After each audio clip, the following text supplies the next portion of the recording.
Hello everybody and welcome back to yet another round of Total War Warhammer. This time I have taken it upon myself to play as Grand Cathay. I have really nothing else to add to this intro besides telling you guys to watch the previous 3 parts I have in this series so that you get the total Warhammer experience out of me. And with that, and my mods installed, let us begin.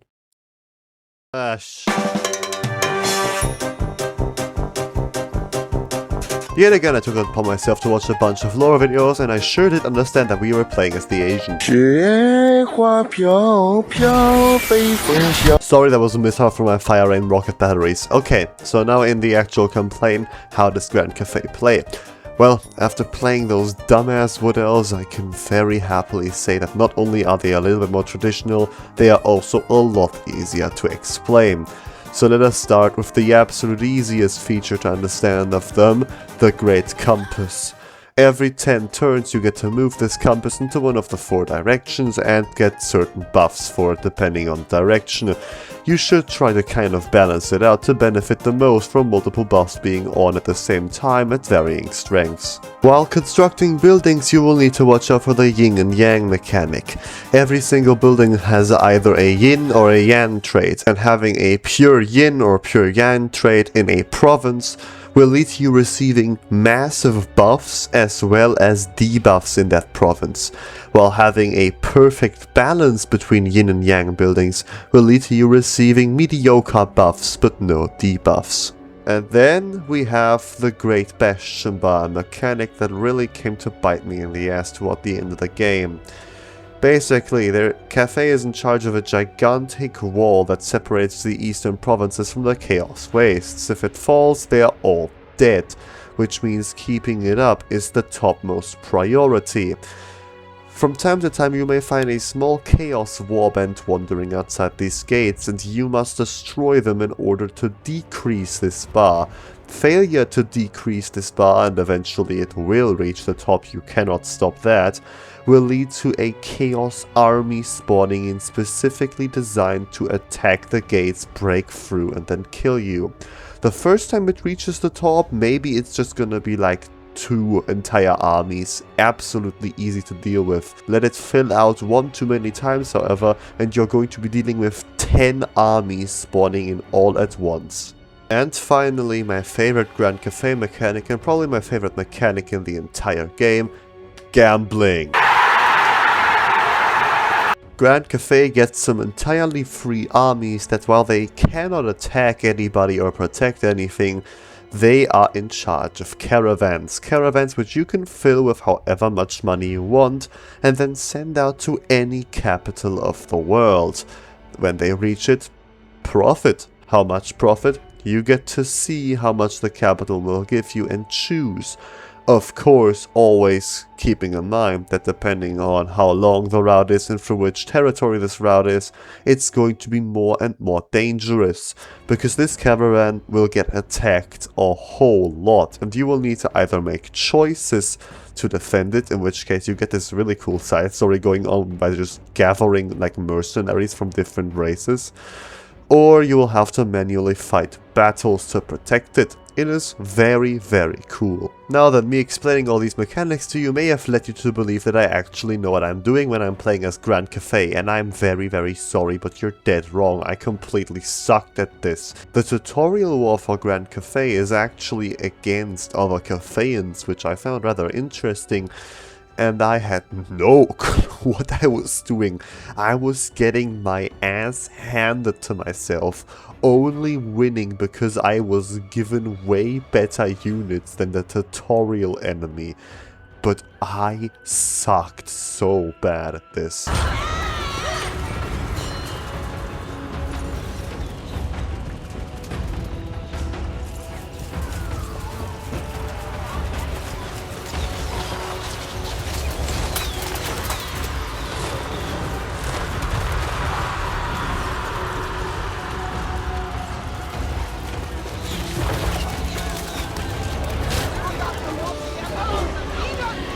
My perfectly set up defensive box was overrun by a bunch of naked women. What did you say? No, that is not the description of a really horrible porn movie, that is what actually happened here. At least Miao Ying, my legendary lord, did some actual work, but the damage I took in this battle was still utterly embarrassing.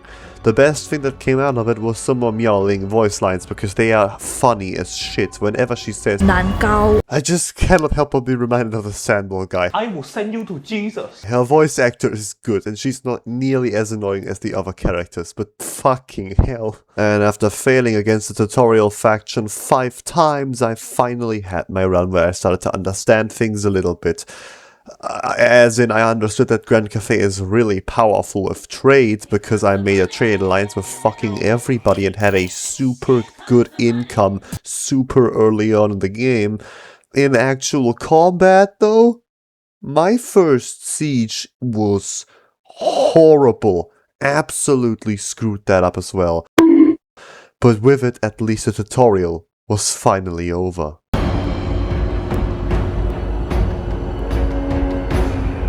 As is tradition, only now I'm actually going to tell you what my goal is in this game.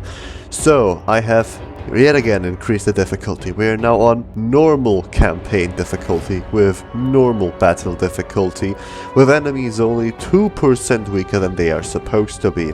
I have also enabled the endgame scenarios, and I will be forced to interact with them as far as is to my power, like if it's possible the other end of the map, tough luck.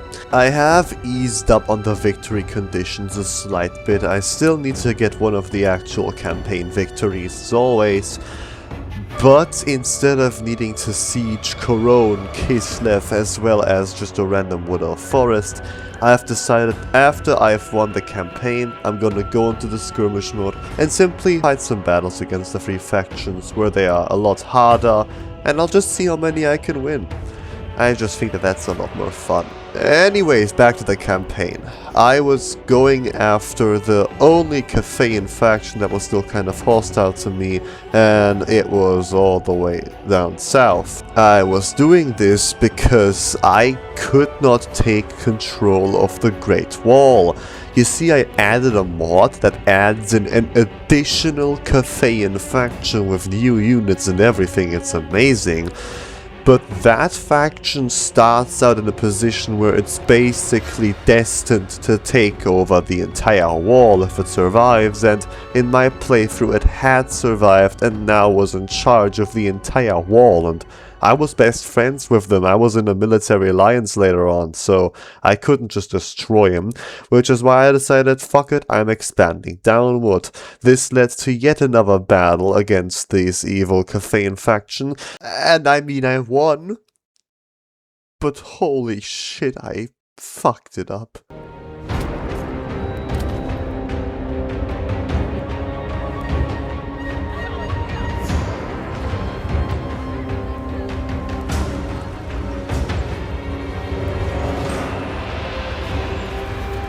You see, I actually had a plan. I was going to send in one powerful front line into the enemy to hold them, and then send around all of my shotgunners to kind of like go down like a scissor on them and just destroy them. The problem was that they were way more than I ever could have imagined. They expanded all the way into the forests, and instead of me clamping down on them, they just surrounded me.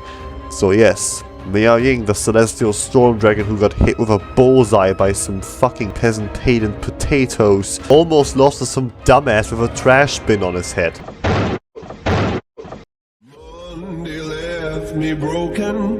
And so it was clear to me I would need to become better and teach myself how the hell to actually play Grand Cathay. This was made unnecessarily hard because my generals were busy talking about dragon-blooded sugar guns or some shit. Dragon-blooded sugar gun. But eventually, I actually learned it.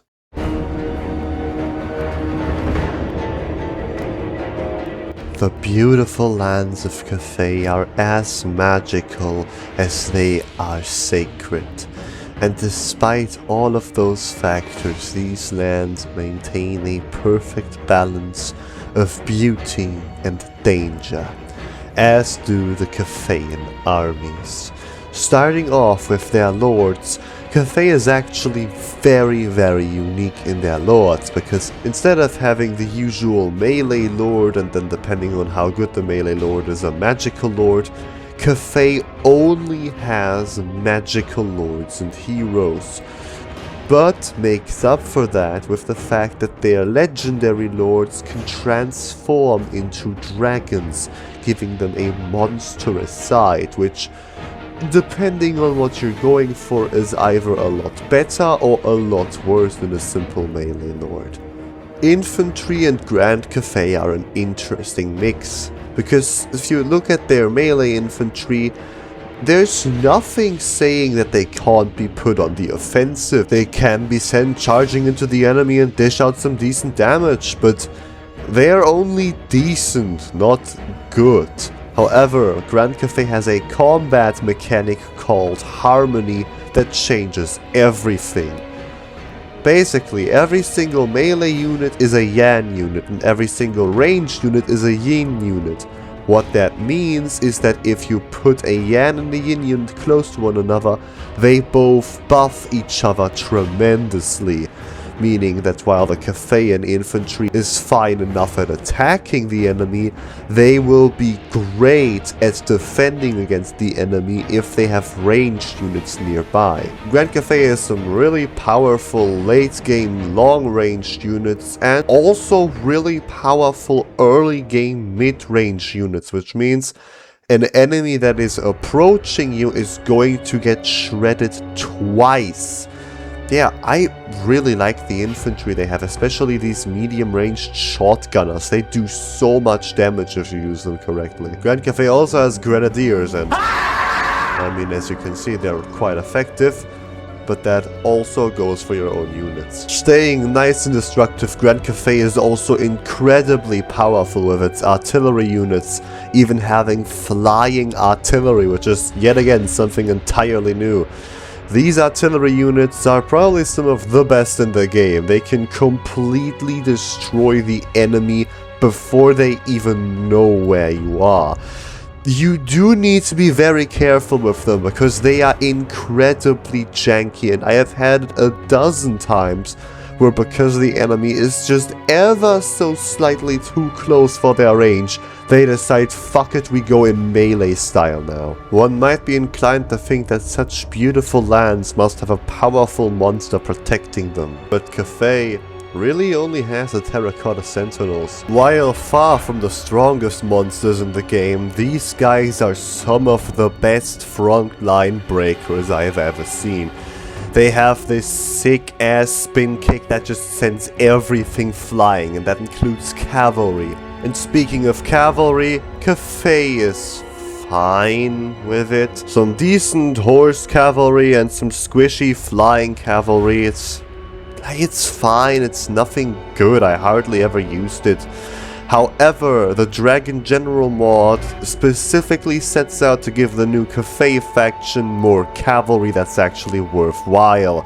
And that includes something that nobody else can say they have: Rhino Cavalry.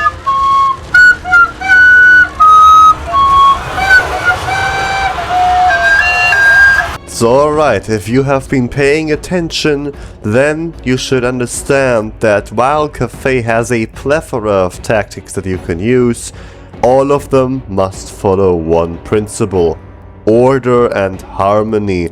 You always need ranged units close to melee units, and that leads to Cathay simply working a lot better with defensive formations.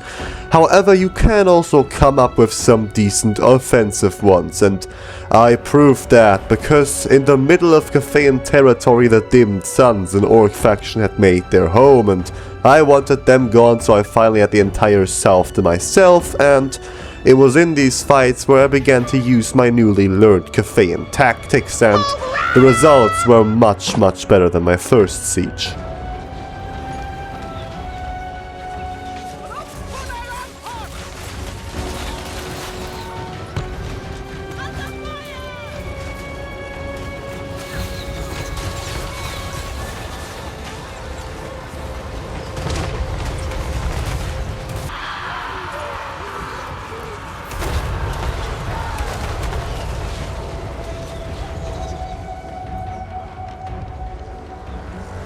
With the orcs dealt with, it's time that we come back to something I spoke about at the very beginning of this video.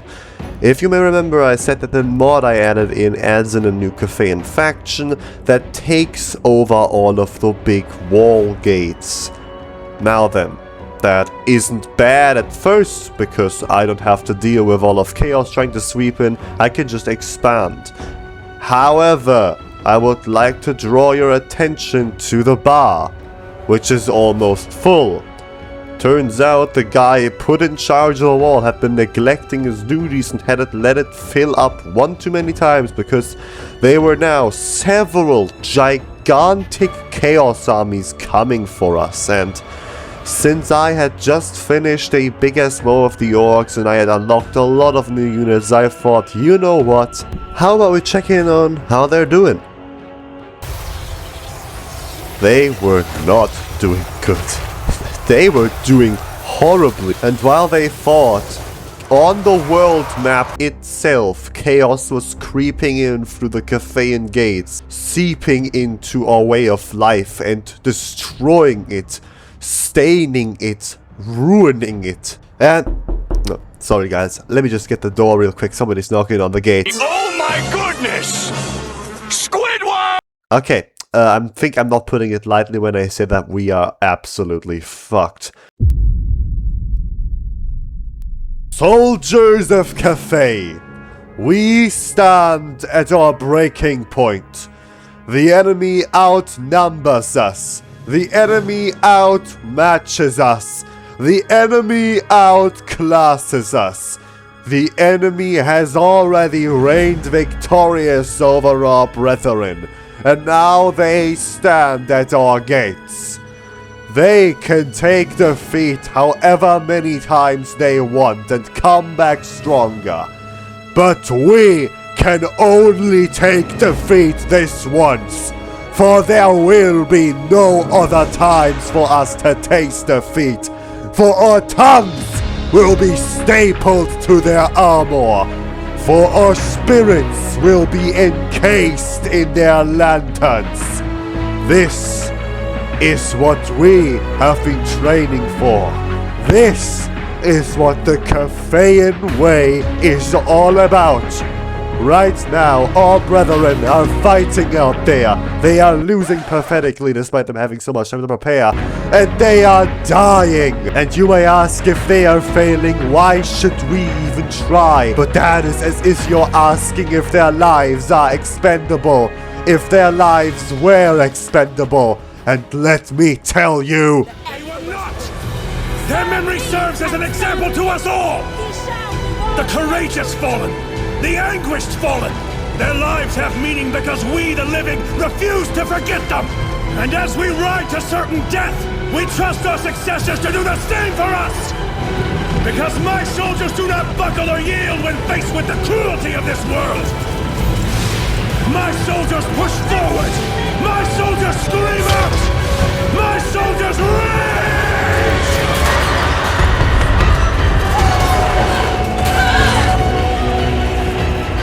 You accept disharmony! the final war against the forces of chaos was one of many battles, each one more harrowing than the last. In some, we dominated, and made damn sure that the mammoths were going extinct in this universe as well. Other battles were total bullshit, where they were going really well in 1 second, and in the next, 2 entire enemy armies spawned in directly behind me. And then there was this one, the battle that would decide it all. One powerful line of infantry, grenadiers in front of them, shotgunners behind them, crossbowmen behind the shotgunners, snipers behind the crossbowmen, and artillery behind the snipers. 3 entire chaos armies were headed directly for us. This was make or break.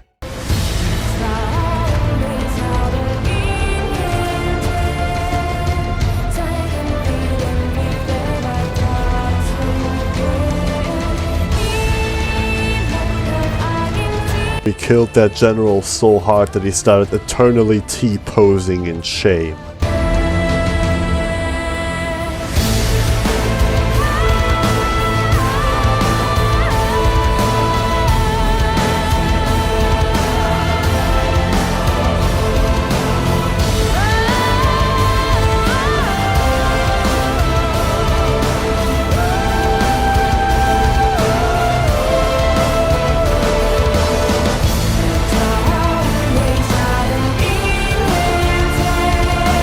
To say that this was the hardest battle I've ever fought would be a gigantic understatement. Like, literally look at this. Look at how many there are. They are just swarming us from all sides while Cathay holds fast with everything that they have. This battle took like an entire hour where they just slowly but surely whittled us down and broke through more and more of our lines, and they just kept coming. But in the end, with almost all of my army dead, they are routed, giving us the definitive victory. A few turns later, the Wild Hunt End Times event happened, and no matter how much I would have loved to genocide the Wood Elves, they were on the other side of the map, so I sadly could not participate in this End Times event. I did also try the modded faction, because how could I not? It's a modded faction, that's so cool. But the campaign sucks. You spawn in with two armies, one behind the walls, one in the walls, and you're at war with two factions instantly that are both way stronger than you are. There's also a random chaos demon in there who instantly curses you. It's not fun in the slightest, and with that, we are on to the final battles.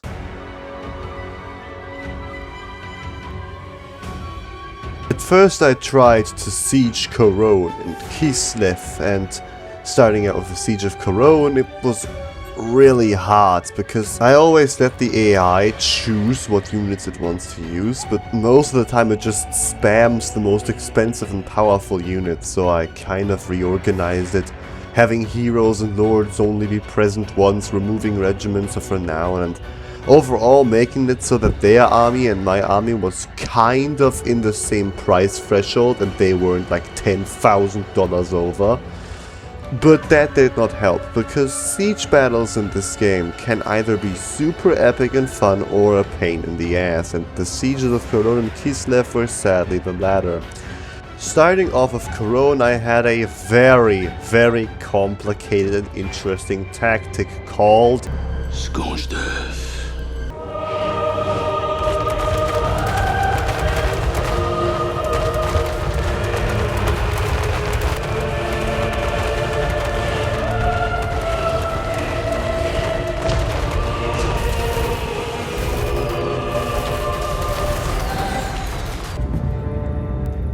Think you got him? The shocking thing was, no, we didn't kill either the Royal Castellan or Louis-Leoncoeur, and despite their entire front gates being destroyed, this is a problem with siege battles. The AI feels like it isn't meant for them. What do I mean by that? I mean, in this battle, their entire front gates were destroyed. So instead of falling back further into the city, they just filled out the holes with more units, which may at first look like a positive for me, but my units work best when in formation, and these walls are just too cramped for them to properly keep it. So by just shoving their overpowered Grail Knight horses into these holes, they actually managed to just starve my units out of ammo and stuff and win. Which I didn't find that fun, but I didn't want to blame this on the siege battles themselves. I've heard lots of people complain about them, but I've never had any problems. This was probably just a me thing, which is why I decided, okay, I'll take a break from sieging Cologne and go for Kislev instead. And yeah, during this battle I understood why most people hate siege battles. For a faction like Cathay, where staying in formation is key, having to get past the walls is a pain on its own.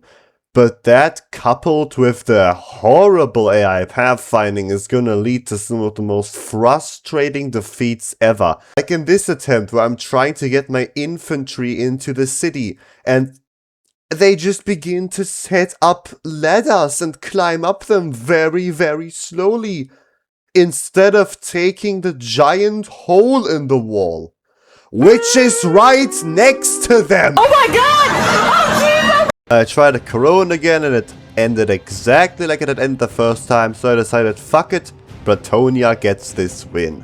So then I moved on to the Wood Elves, where the battles were a whole lot more intense and a whole lot closer.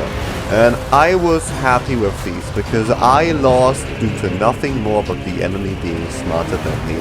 While the battle was going very well for us, I had completely forgotten the speed that the Wood Elves have, and so they had gotten some cavalry around to kill all my long-ranged units, which then helped them really slowly pick apart my formation as the Wood Elves do best. So yeah, this was a slew of fair losses, which I'm okay with despite me still hating Wood Elves.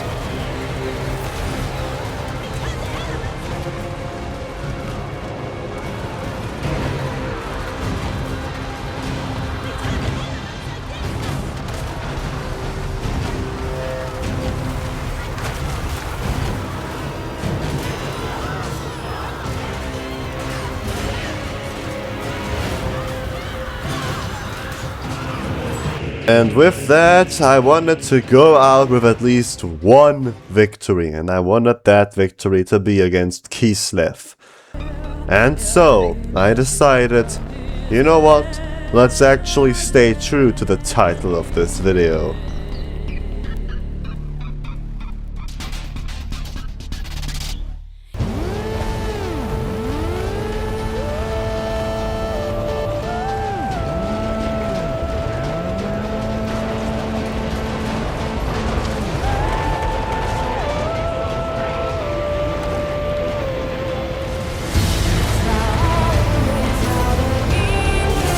The enemy shattered our first line effortlessly.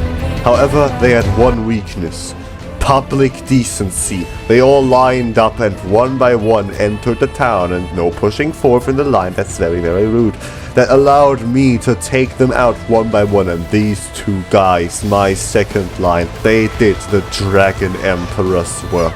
They killed so many of the encroaching monsters, it was honestly a miracle. But eventually these brave souls fell as well. But their deaths shall not be in vain, because what remained of the Kislev army stepped right into my trap.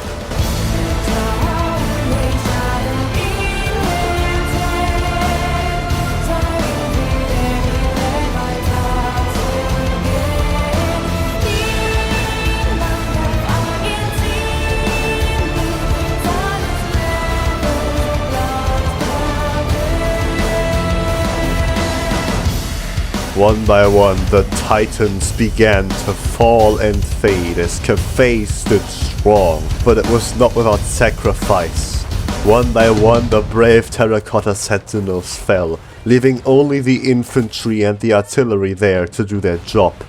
And the artillery was almost entirely out of ammo. It was up to these last few standing men and women to take on the onslaught that Kislev was still bringing in. But eventually they broke and retreated, giving Cathay the victory. These walls would stand to see another day. And there you have it, that was my time with Grand Cathay. At first they were in a very hard contest with Kislev for my favorite faction, and they still are. When it comes to playing the campaign, I think Grand Cathay is probably my new favorite. But in combat, I think I still prefer Kislev. So yeah, with that, thank you all for watching. See you next time.